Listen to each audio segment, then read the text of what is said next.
HarperCollins presents The Scandal of the Season by Michelle Kenney. Read by Hollie Hales. Chapter 1. A Brothel Somewhere in London. February 1821. Lord Dominic Hugo Rotherby withdrew from his entanglement with unusual regret. It wasn't that his fair companions were difficult to leave. All such pleasures came to an end after all. But he was to trade their peachy skin and dulcet tones for a much less agreeable task.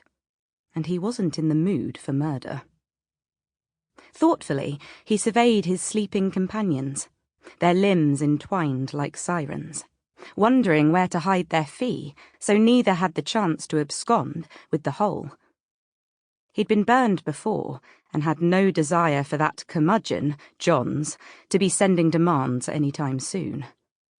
His noble lips twitched as he recalled the last time one of John's surly henchmen tried to gain admittance to his townhouse, only to be confronted by his fiercely protective household, who sent him on his way with the aid of a poker and a sharp reprimand.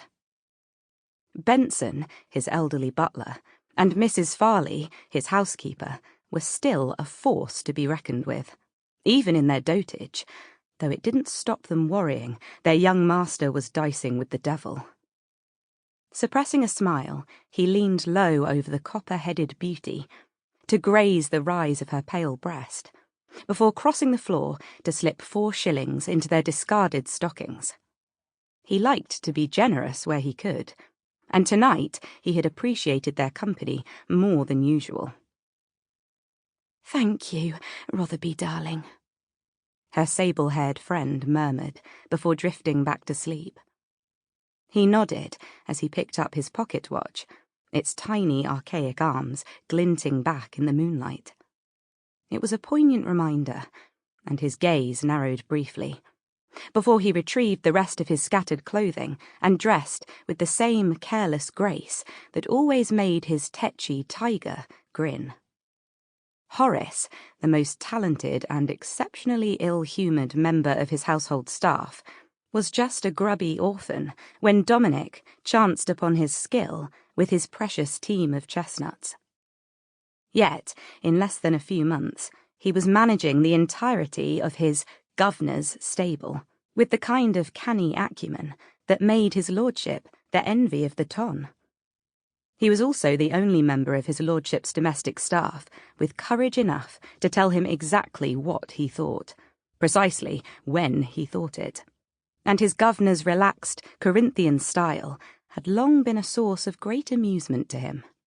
Riley, Lord Rotherby recalled the many times he'd flown some lady's lodging in a state of complete disarray, only for Horace to spend the greater part of the homeward journey mopping up tears of laughter. This brutal honesty, coupled with an unerring ability to know a high-stepper from a rumman, while remaining singularly unimpressed by any amount of devilish driving, had established him most firmly in his lordship's affections. And now he was his governor's most valued member of staff, with strict instructions to revert immediately should any of his less-than-noble friends attempt to poach him, which they had on numerous occasions.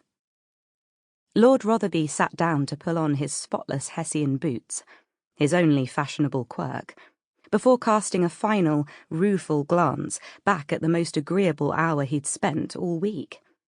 Perhaps, with hindsight, he should have stuck to the opera house these past few months, and not compromised on his usual rule that his interests should be married and bored, or widowed and free.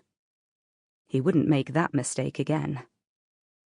Exhaling softly, he made his way from the room and down the rickety back stairs of the old theatre, where Augusta, Johns's eagle-eyed wife, was keeping vigil in her usual chair.